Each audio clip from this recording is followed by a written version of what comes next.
grâce à ce que nous puissions vraiment encore plus impacter, intensifier notre lumière, que notre témoignage soit de plus en plus une pratique de sa reconnaissance, de son amour, de sa recherche, de son Dieu. Nous sommes ce soir, des siècles après, en train de parler de l'histoire de cette femme vraiment qui nous éclaire, qui nous montre que si on cherche Dieu, on va le trouver. C'est pas un problème de groupe. Amen. Amen. C'est d'abord individuel. Amen. C'est bien d'être en groupe, mais Dieu veut nous voir en particulier. Et Marie s'est distinguée parce qu'elle est partie en particulier. Et Dieu n'a pas dit, bon, moi j'attends Jean, va m'appeler Jean. Dieu n'a pas dit ça. Dieu n'a pas dit, va m'appeler Pierre. Dieu n'a pas dit, appelle-moi ma mère là-bas. Mais elle a dit, va dire aux autres que je suis ressuscité et que je vous précède en Galilée. Oui, il y a des femmes complexées qui retardent l'avancement du royaume de Dieu parce que simplement elles n'ont pas compris. J'ai dit hier que Dieu ne vous regarde pas comme le monde nous regarde. Dieu ne nous considère pas comme le monde nous considère. Dieu nous regarde d'une manière particulière. Et Dieu tel qu'il nous a créés, il nous aime ainsi. Amen. Voici que cette femme qui était la moindre est devenue une femme extraordinaire. À cause de sa passion pour le Seigneur. Sa passion pour le Seigneur. Elle était passionnée. Elle était pleine de reconnaissance. Elle pouvait sortir du lot pour se trouver en privé, pour être avec le Maître. Voilà des femmes qui ont impacté. On peut dire l'église, la première église, là où il y avait tout le monde là. Les hommes, les femmes réunis. Elle a apporté l'espoir, le message de vie. Elle a apporté la joie.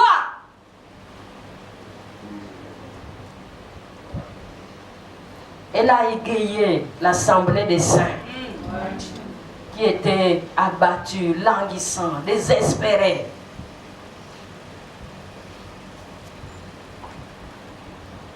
L'intimité avec le Seigneur est une clé très importante. Et ces bénéfices, nous ne pouvons pas vraiment les limiter, les citer, mais c'est vraiment extraordinaire. La dernière femme, et je veux laisser, c'est la Samaritaine. La Samaritaine. Voyez-vous encore? C'est une femme de mauvaise vie, la Samaritaine. Je ne sais pas si elle avait une malédiction. Je ne sais pas si elle était seulement prostituée comme ça, de profession, je ne sais pas. Mais dans tout Samarie, on connaissait que celle-là, voilà son ministère. Avant de rencontrer le Seigneur, elle était abusée. Les gens venaient jouer avec sa vie. On l'a retardée, on faisait d'elle ce qu'on voulait et puis on l'abandonnait. Et puis maintenant, Dieu va décider de rencontrer cette femme au cœur brisé, qui a été longtemps abusée. Et quand elle va rencontrer le Seigneur, la Bible dit que le vase qu'elle avait sur sa tête, elle a brisé cela au puits où elle a rencontré le Maître. Elle a couru, elle est allée crier dans tout Samarie, venez voir un homme qui m'a tout dit. Je voudrais qu'on s'arrête un instant. Toi qui penses que ceux qui peuvent travailler pour le Seigneur, c'est les gens qui sont partis à l'école, les gens qui sont, ça sont des saints, oui, bon, mais moi, comme j'ai des problèmes, et puis moi, comme j'ai vraiment tel handicap sur le plan spirituel, moi, comme j'ai telle situation, est-ce que Dieu peut même me regarder? c'est pour toi que ce message passe. Le diable t'a retenu, t'a emprisonné longtemps pour te montrer ton passé. Dieu ne regarde pas ton passé. Dieu s'intéresse à ta vie. Et même depuis que tu es rentré dans l'église, le diable te tient en esclavage. Mais Dieu voudrait que tu avances. Tu es sauvé pour servir le Seigneur. Et cette femme, donc, quand elle rencontre le Seigneur, elle est sauvée. Elle va aller pour dire à tout Samarie, venez voir un homme qui m'a tout dit. Je me suis posé une question. Vraiment cet après-midi, j'étais devant le Seigneur. On n'appelle pas cette femme-là Antoinette, Henriette, Clémentine, Florence. Je ne sais pas, tu peux ajouter. Elle a un nom qui est bizarre. La Samaritaine. Elle porte le nom de toute une vie. Quelle qualification! Je ne sais pas. Les hommes de Dieu sont là. Je ne vais pas m'aventurer dans des choses que je ne maîtrise pas. Mais si on fouille là, vraiment, ça va dire, on va découvrir beaucoup de choses. On l'a surnommée la Samaritaine. Elle sortait d'une famille. Elle avait un nom. Mais son nom était effacé. Et on lui a collé un nom qui n'était pas son nom. Le nom de toute une ville. La Samaritaine.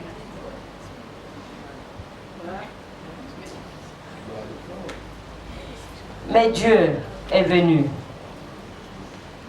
Dieu est venu pour changer le nom qu'on lui a attribué.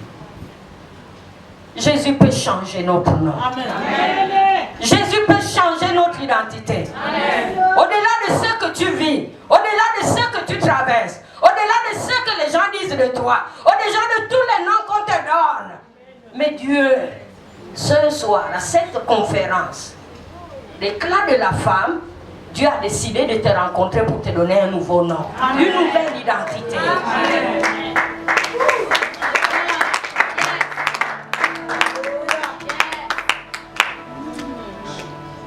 À peine elle a rencontré le Seigneur au puits, pour que la Bible ne nous dit pas, sauf les théologiens, assurément faisant leur fouille, c'est sûrement qu'ils peuvent définir combien de temps de conversation au puits. Mais ça c'est au-dessus de moi. Mais je sais simplement qu'en un laps de temps, elle a rencontré le Seigneur. Son humanité a été brisée, son histoire, Christ l'a délivrée.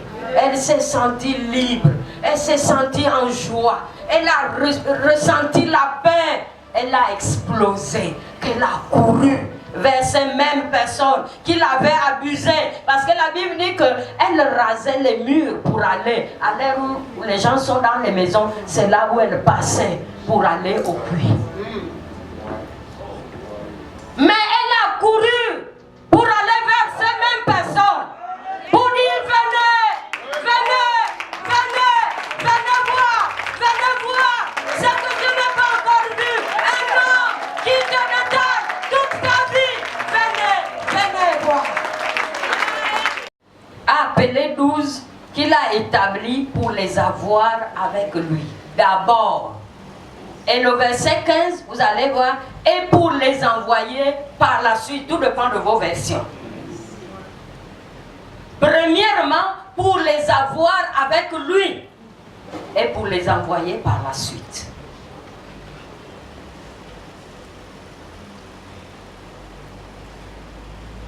Ce que Dieu a planifié pour vivre l'éclat, vraiment pour exploser dans le ministère, dans ton couloir, c'est de reconsidérer, vraiment c'est de voir, vraiment c'est comment il faut dire, de maintenir la communion, l'intimité avec le Seigneur.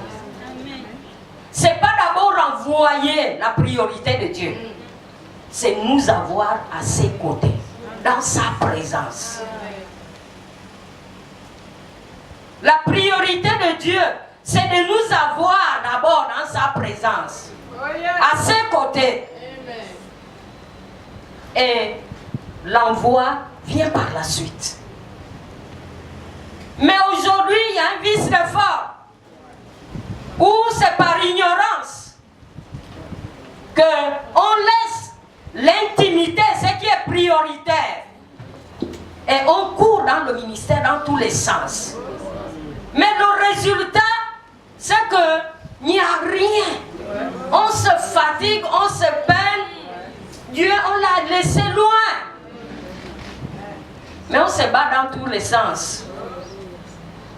Et on est fatigué, des fois on est découragé. L'église là, je travaille, mais il n'y a rien qu'on voit. Il n'y a rien.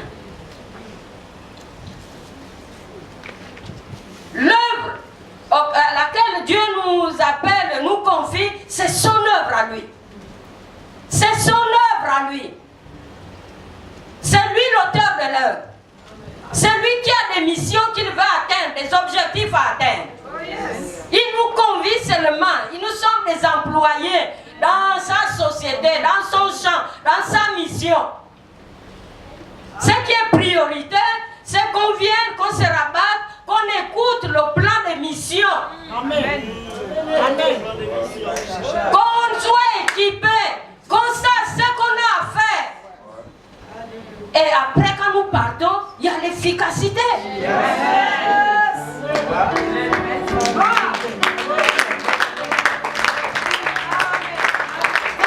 Quand tu cours, tu as laissé le propriétaire de l'œuvre, celui qui t'envoie, celui qui t'a appelé, qui t'a choisi, qui t'a établi. Maintenant, tu négliges d'être en intimité avec lui. Maintenant, tu cours. Parce que tu sais chanter, parce que tu sais parler, parce que tu sais prier, parce que tu sais, je ne sais pas, on prend tous les ministères qu'on est dans l'église. Voilà, vous ajoutez comme vous voulez. Tu cours. Dieu dit, ce n'est pas ça. Parce que vous allez vous fatiguer. Il n'y aura pas de pluie. Vous allez vous décourager. C'est pas ça. C'est pourquoi il dit, la priorité, avant de me servir, c'est venir à mes côtés.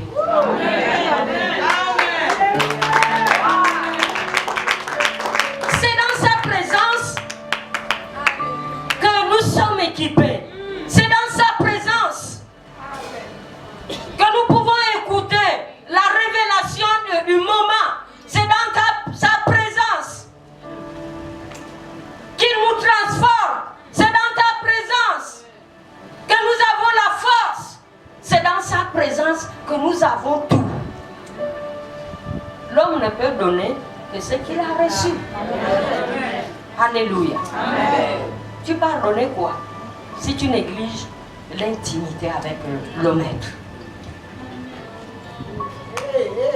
Elle est primordiale. Mais l'église est devenue faible. Les mouvements sont devenus faibles.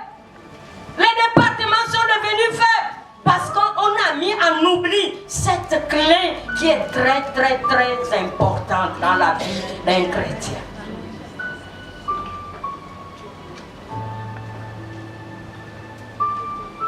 Dieu dit qu'il a choisi et établi 12 pour les avoir d'abord avec lui. Pour les avoir. Ça fait du plaisir dans le cœur du Seigneur, comme à ce rendez-vous des femmes d'éclat, vraiment d'être autour du Maître, d'écouter ce que le Seigneur a planifié, vraiment d'être à ses pieds pour nous attendre à lui, pour recevoir, pour être encouragé, pour être fortifié, pour être relevé. Ça fait du bien au cœur de Dieu de t'accueillir dans sa présence. Ça ne le gêne pas. Mais malheureusement, nous sommes devenus allergiques à la présence de Dieu, qui est une grande bénédiction pour les enfants de Dieu.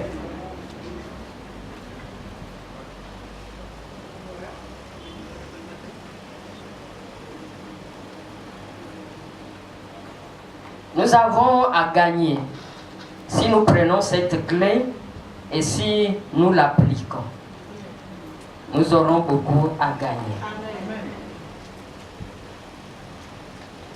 En Jean 15, versets 4 à 5, Jean 15, versets 4 à 5. Jean 15, Oui. verset 4 à 5, il est écrit: Demeurez en moi et je demeurerai en vous. Comme le sarment ne peut de lui-même porter de fruits s'il ne demeure attaché au cep. Ainsi, vous ne le pouvez non plus si vous ne demeurez en moi. Je suis le cep, vous êtes les sarments. Celui qui demeure en moi et en qui je demeure porte beaucoup de fruits, car sans moi, vous ne pouvez rien faire. Amen. Amen. C'est clair, non? Amen. Ce sont les paroles de qui? Jésus. Gloire à Dieu. Demeurez en moi et je demeurerai en vous. Celui qui demeure en moi porte beaucoup de fruits. Car sans moi, vous ne pouvez rien faire. Souvent, on a mis en oubli d'associer Dieu, de mettre Dieu au centre. De mettre Dieu au centre. On compte sur notre éloquence, on compte sur nos capacités, on compte sur nos expériences. Mais c'est du tort. Dieu dit, pour un ministère béni, pour une vie fleurissante, pour une vie d'impact, nous avons besoin de revenir à la voie que Dieu a tracée pour pouvoir réussir, pour pouvoir impacter, vraiment pour illuminer, pour avoir un témoignage digne de ce nom, pour ressembler tel que nous avons écouté, que Dieu nous a créés à son image, à sa ressemblance. Nous pouvons vraiment vivre ces choses. Ces choses ne peuvent se matérialiser que si nous vivons dans l'environnement de Dieu. Amen.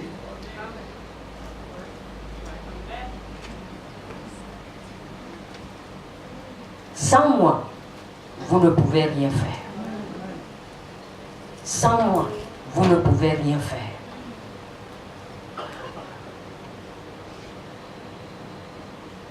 Nous allons aller rapidement, vous n'allez pas lire. Dans Luc 10, notez simplement pour voir les exemples de ce que Jésus a dit. Et puis on va vérifier dans la Bible si ce qu'il a dit, c'est le contraire de ce qu'on a vu un peu plus tard. Dans Luc 10, 38 à 42, il est question de l'histoire de Marthe et Marie qui reçoivent Jésus dans leur maison. Vous connaissez cette histoire? Alléluia. Donc Jésus arrive et la Bible dit que Marthe reçoit Jésus dans sa maison. Qui a pris l'initiative de recevoir Jésus? Marthe, on parle de Marthe, on ne parle pas de Marie. Donc, elle a pris l'initiative de recevoir Jésus, elle a apprêté la maison, vraiment les mains, elle a fait beaucoup de choses, elle est partie à gauche, à droite, elle a pris les plus belles fleurs, les jolies pots, je ne sais pas si ça existait à l'époque, elle a ciré la maison, vraiment elle a fait les meilleures mains, vraiment pour honorer le Seigneur. Mais il y a un mais. Mais il y a un mais. Certes, elle a fait beaucoup de choses pour le Seigneur, mais le cœur n'était pas connecté à ces mêmes Seigneurs. Le cœur n'était pas connecté à ces Seigneurs. Donc c'est seulement la nourriture, c'est seulement la maison, c'est seulement ces services qu'elle a voulu donner au Seigneur.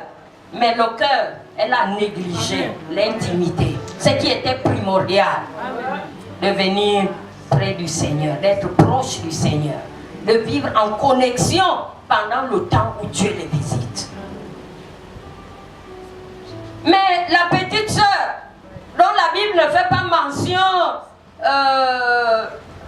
de ses services, quand elle a vu l'opportunité, sachant qui est arrivé, que c'était le Seigneur. Elle a dit, quoi? Manquer l'opportunité. C'est ma saison. Amen. C'est mon moment. Amen. Et je refuse de passer à côté. Amen. Et l'essentiel pour moi, c'est d'aller vers cet homme qui m'a donné la vie, qui est capable de toutes choses, qui peut me combler. Je ne sais pas ce que je peux dire. Celui qui détient tout. Celui qui me fait vivre. Et Marie, elle a su saisir la saison, le temps où Dieu visite son peuple. Et elle n'a pas voulu faire passer l'opportunité sans recevoir, sans être bénie. Et elle est venue, elle s'est assise au pied du Maître. Alléluia. Amen. Elle s'est assise au pied du Maître. Et la Bible dit qu'elle s'est assise avec un but. Le but d'écouter le Seigneur. Amen. Alléluia. Amen. Voici une femme qui a compris.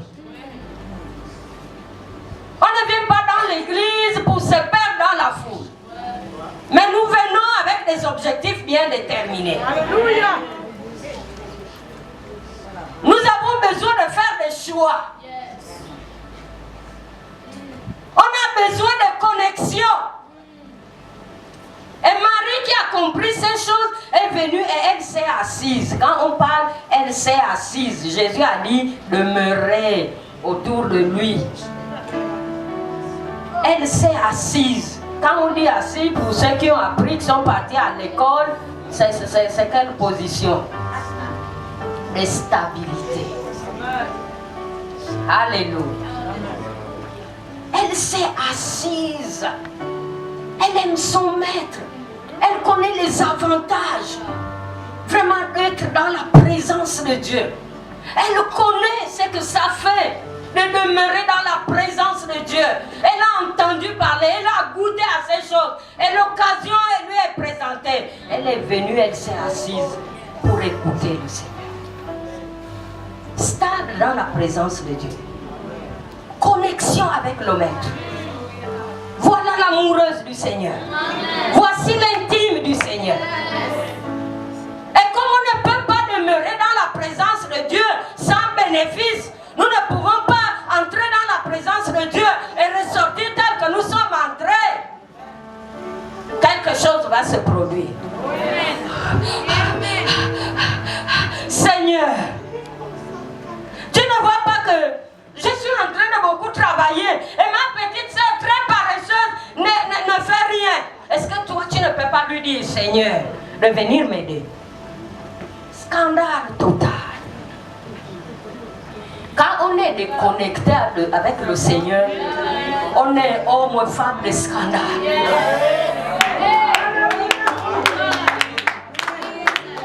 Au lieu d'être une bénédiction, on devient un poison dans la maison de Dieu. Parce que tu puises où tu es déconnecté. Tu ne peux donner que ce que tu as. Comme il y a une déconnexion, la Bible a dit que sans moi, vous ne pouvez rien faire.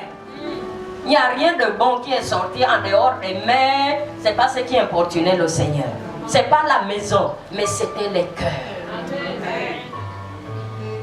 C'était les cœurs. Le Seigneur n'est pas venu sur la terre pour manger. J'en néglige pas.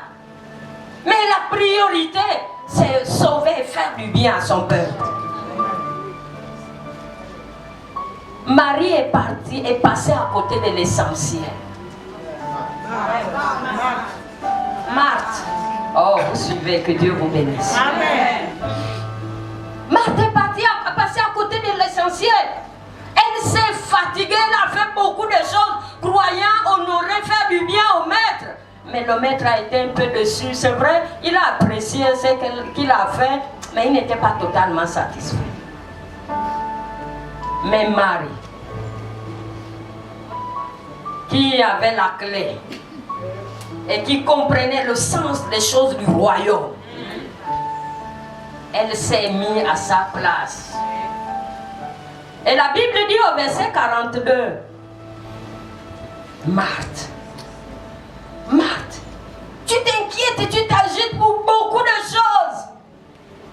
Marie, alléluia. Amen. Marie a fait un choix. Ce qui était essentiel, c'est ce que Marie a fait. Elle a choisi. Et elle a reçu une part que personne ne pourra ôter. Amen. Alléluia. Amen. Tu ne peux pas entrer dans la présence du Seigneur et ressortir la même personne. Amen. Dans la présence de Dieu, Marie a reçu quelque chose que ni les disciples n'ont reçu. Les disciples, sûrement, la Bible ne parle pas, ils étaient là. Mais quel était leur rôle? Ils n'ont pas impacté. On n'a rien dit. On n'a rien dit d'eux. Assurément, ils étaient fatigués, c'est probable. Assurément qu'ils avaient aussi faim. Mais sur le plan spirituel, ils n'ont pas impacté. Mais Marie, qui a vu l'essentiel, nous voyons que quand maintenant elle est ébranlée par les menaces de sa sœur et par tout le poison qui est venu affecter son cœur, nous avons vu, vous avez entendu que Marie a dit, vous avez ça dans vos Bibles? Non. Vous avez entendu Marie a réagi? Non. Vous avez entendu ça? Non. Vous avez entendu Marie a pleuré? Vous avez entendu ça? Non. Elle était imperturbable. Amen. Amen. Elle était imperturbable parce que le rocher des siècles était son fondement. Amen. Parce que la parole de Dieu qu'elle venait écouter a impacté sa vie. C'est pourquoi par sa vie, elle pouvait impacter les disciples qui étaient là, la sœur qui était ébranlée par sa sainteté. Elle était imperturbable. Elle était zen, comme on dit. C'est ça qu'on dit, non? Elle dit, laisse, je ne suis pas là, passe dans le chemin, tu es tellement embrouillé, moi je ne suis pas faite pour ça. On l'a humilié, on l'a trahi. Assurément son cœur était brisé. Assurément elle avait honte. Mais elle s'est laissée faire. Amen. Elle a dit l'essentiel pour moi, c'est le maître. Yes. Au-delà du cœur brisé, au-delà de la honte, au-delà de la trahison. Mais l'essentiel du moment, c'est le maître. Amen. Et ce que nous voyons, c'est que Jésus, qui a apprécié, qui a aimé, parce que c'est ça son plan, qui a vu Marie prendre comme priorité la présence de Dieu, venir là pour l'écouter, rester là, vraiment recevoir, son cœur était disposé. Dieu n'est pas resté insensible. Il a parlé, il a ouvert la bouche pour défendre Marie. Dieu est le défenseur de ceux qui se remettent à lui. Amen. Il a dit non. Marie a choisi la bonne part qui ne lui sera jamais ôtée. Marie a choisi. Comment on peut féliciter une personne, en tout cas, soyons vrais. Est-ce que Marie a fait quelque chose pour le Seigneur? Hein? Du point de vue matériel ou quoi? Est-ce qu'elle a fait quelque chose? C'est pour démontrer à suffisance combien, dans le cœur de Dieu, les intimes du Seigneur vraiment font son honneur. Combien il s'y plaît d'accueillir dans sa présence, dans son intimité, vraiment ces personnes qui sont disposées de cœur, qui s'attendent à lui et qui passent du temps dans sa présence. Et nous pouvons voir que dans cette église des maisons, par sa vie, par son attitude, vraiment par ses réactions, réaction, par son calme, comment elle a pu impacter plus d'un. Assurément, le maître devait, est-ce qu'elle va me décevoir? Assurément, les disciples ont regardé Marie pour dire que c'est d'elle qu'on parle, on va voir la réaction. Mais ils sont restés vraiment sans recevoir ce qu'ils attendaient. Ils ont été donc illuminés par la vie, par le témoignage, par l'attitude, par le comportement, tout ce que vous pouvez dire de Marie. Même quand elle est trahie, quand elle est humiliée, elle s'est laissée faire pour que Dieu seul puisse faire sa justice. Et ce qui m'a touché, c'est que Jésus va faire une déclaration que ce qu'elle a reçu, personne ne pourra lui ôter cela. Est-ce que vous comprenez ça? Amen. Dans ma Bible, c'est coché. Et personne ne lui ôtera cela. Combien de fois, même étant dans la présence de Dieu, même quand Dieu nous bénit, vraiment, on est béni, on a reçu les choses dans la présence de Dieu, mais lorsqu'on rencontre les martes là, combien de fois les bénédictions tombent et le Seigneur est vraiment déçu. Mais j'espère que ce n'est pas notre cas au nom de Jésus. Amen. Et ce que je suis en train de vous dire là, en ce net moment, ça fait des années, vraiment que j'ai déçu le Seigneur, vraiment que j'ai fait du mal dans le cœur de Dieu. Parce que quand quelqu'un commence à t'humilier en public, quelqu'un commence à dire, à raconter des choses, j'ai envie qu'on sache que vraiment je n'ai pas fait ça. Je n'ai pas fait. Je voudrais que les gens sachent que vraiment tout ce qu'on raconte à mon sujet, vraiment je n'ai pas fait. Dans les plaintes, toujours en train de se plaindre, toujours en train de pleurer. On m'a encore dit ça dans l'église. Mais Dieu était fatigué de me supporter tel. Et j'ai perdu beaucoup de temps.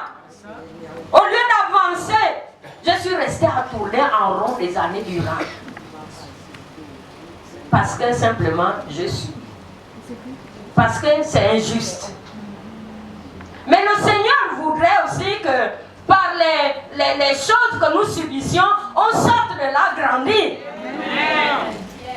Dieu peut permettre pour notre bien, pour notre perfectionnement. Il n'y a pas que les bénédictions à donner, mais Dieu te dit, viens, avance dans la gloire. Amen. Avance. Montre que tu as grandi. Montre que tu appliques la parole. Montre que la confiance que j'ai de toi, tu ne peux pas me décevoir. Deux fois Dieu est là, il nous regarde. J'ai passé beaucoup de temps dans les lamentations, dans les justifications. Et le Seigneur était vraiment déçu. Ça fait la joie dans le cœur du Seigneur. De voir qu'on a grandi, qu'on est en train de l'honorer. Que nous ne sommes pas seulement pour l'attente des bénédictions. Mais quand nous regardons, il peut aussi se réjouir. Et si qu'il a des bons enfants. Alléluia. Amen. Ces choses, nous pouvons les vivre qu'en temps d'intimité.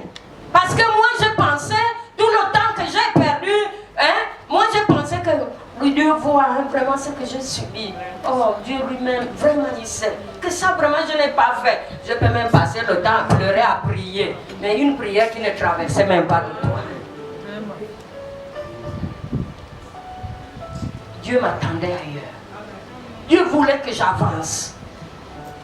Dieu voulait que je lui fasse confiance. Dieu voulait que j'impacte.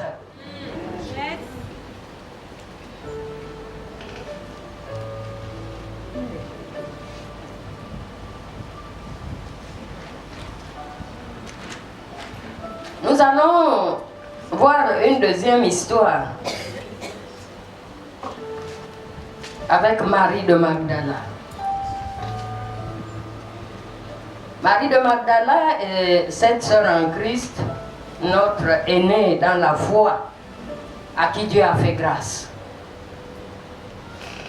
Vous pouvez trouver la référence dans Jean 20, verset 1 jusqu'à 17, on ne va pas lire. Vraiment, je ne sais pas si je fais mal, mais je cours. Hier, on est parti en retard et je refuse qu'on reparte aujourd'hui en retard. Est-ce que oui ou non, il y a l'histoire de Marie de Magdala dans la Bible? Oui. C'est dans Jean, chapitre 20, verset 1 à 17. Nous trouvons cette histoire. Marie de Magdala est cette femme à qui le Seigneur avait fait grâce. Elle menait une vie malheureuse à cause du fait qu'elle était possédée des esprits qui rendaient sa vie difficile. Pas un esprit, pas deux, mais 7. Et Dieu a fait grâce qu'elle rencontre le Seigneur et Dieu l'a délivrée. Et cette femme est restée reconnaissante au Seigneur. Que j'ai longtemps mené une vie difficile. Mais le Seigneur m'a rencontré, m'a aimé tel et il m'a délivré. Et Marie de Magdala a marché à la suite du Seigneur jusqu'à ce que le Seigneur soit crucifié. Et l'histoire dont nous faisons état, c'est après sa résurrection. Donc on a pris le Seigneur, on l'a crucifié, on l'a enterré, et puis selon les Écritures, le 3e jour, il devrait ressusciter. Ils sont partis avec le premier groupe de femmes, ils sont partis à la tombe avec les aromates, vous connaissez toute cette histoire. Et puis, le premier jour de la semaine, Marie de Magdala va s'élever seule. Marie de Magdala va s'élever seule. Elle va aller donc au sépulcre. Et quand elle part, qu'est-ce qui l'attire? C'est sa reconnaissance. De voir qu'elle n'avait pas de valeur. Sa vie n'avait pas de sens. Vraiment, c'était une femme qui souffrait, qui était rejetée. Mais Dieu l'a fait grâce. Elle a été délivrée. Ah, cet homme qui m'a fait du bien. Maintenant qu'il est mort, qu'est-ce que je deviendrai? Donc, elle avait ce chagrin dans son cœur. Elle est partie au sépulcre. Et là, elle était là, elle regardait. Et quand elle arrive, d'abord, elle voit que la tombe, la pierre a été roulée, la tombe est ouverte. Elle a couru pour dire qu'on a enlevé le corps du Seigneur. Vraiment, le tombeau est vide. Et donc, Pierre et Jean ont couru pour aller vérifier l'information. Effectivement, le tombeau est bien vide. Christ est bel et bien ressuscité. Alléluia! Amen. La mort ne pouvait pas retenir le maître de l'univers. Jésus est donc ressuscité. Et donc, quand ils étaient là, ils étaient encore plus désespérés. Non seulement il est mort, mais même le corona a volé. Et ils pensaient que c'est volé, ça a enlevé. Mon Dieu. Quel désespoir. Ils tiraient les pieds pour rentrer. Oh, quel désespoir. Non seulement ils étaient enfermés par la crainte de Juifs, mais le désespoir de perdre leur maître vraiment était encore dans leur cœur. Vraiment, ils étaient désespérés. Et puis donc, Marie, elle a dit, ok, au-delà du fait qu'il est enlevé, il est resté là à méditer. Elle était là. Elle a pleuré son Seigneur. Ah, je t'aimais, Seigneur. Tu sais que je t'aimais. Ma vie a eu un sens à cause de toi. Elle était là, elle pleurait. Et quand elle ouvre les yeux, elle baisse la tête, elle voit les anges. Pourquoi pleures-tu? Elle dit, mais le corps de mon Seigneur a disparu, je paraphrase. Et puis, pendant qu'elle elle est là, elle cherche, je cherche mon Seigneur. Vraiment, ces expressions sont soulignées dans la Bible.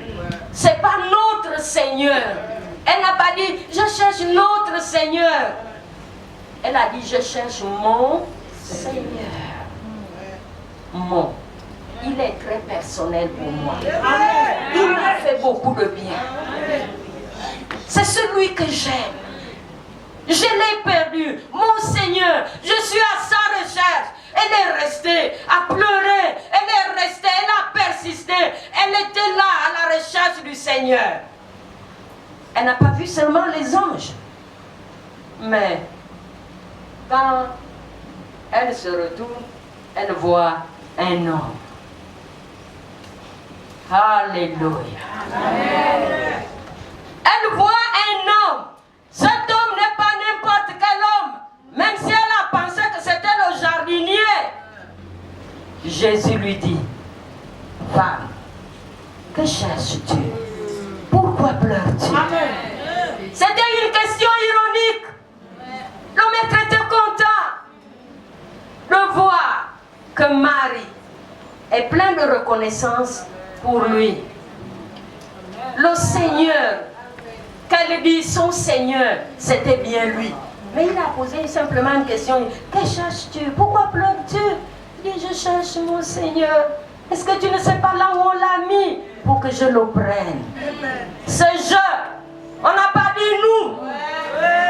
Alléluia.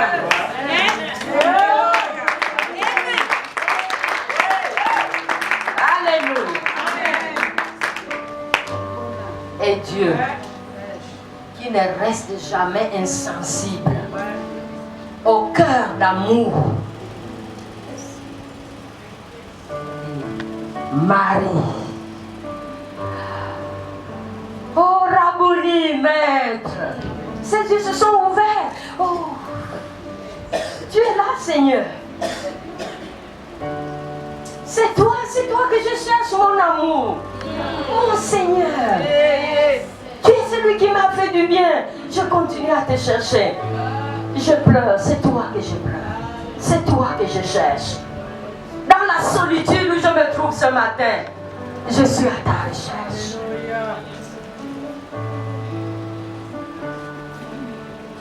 Oui. Dieu ne peut rester insensible aux gens qui ont pris à cœur l'intimité. Jésus ne s'est pas arrêté là. Marie était tellement dans la joie, comblée. Elle a vu le ressusciter. Et Jésus a ouvert la bouche pour commencer à s'entretenir avec elle. Et par la suite, lui donner le message le plus puissant de l'univers qui reste de l'actualité. Va dire à mes frères que je suis ressuscité.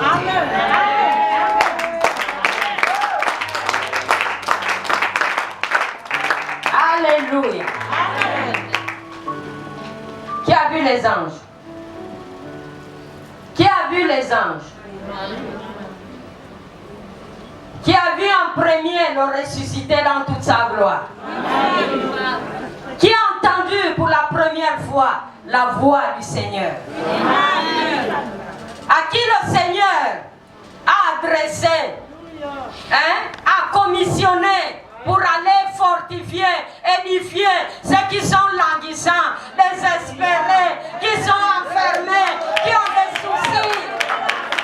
Qui était la réponse?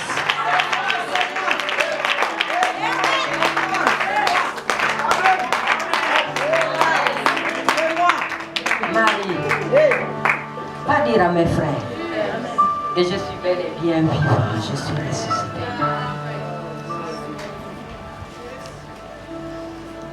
Oui, femme de distinction. Amen. Amen. Femme de distinction. Elle était une simple femme vulgaire, avec une vie misérable. Mais lorsqu'elle a rencontré le Seigneur, elle a été impactée et elle est devenue une femme d'impact. Moi, je me suis posé posé cette question cet après-midi quand j'étais dans la présence de Dieu. Où est passé Pierre et celui qui l'aimait Jean? Où est passé Jacques? Les gens de confiance. Où sont-ils passés? Ils sont tombés dans le désespoir. Ils ont mis en oubli que le maître avait dit le 3e jour, je ressusciterai. Marie a persévéré. Marie a continué à chercher. Marie a continué à pleurer. L'expression de son amour était là. Elle a continué à penser positivement. Où est-ce qu'on l'a mis? Je vais le prendre. Mon Seigneur, mon Seigneur, mon Seigneur, mon Seigneur. Elle qui était la dernière, permettez-moi, ce n'est pas la Bible qui dit qu'elle était la dernière. Je dis à cause de son passé là. Elle est devenue la femme qui, par la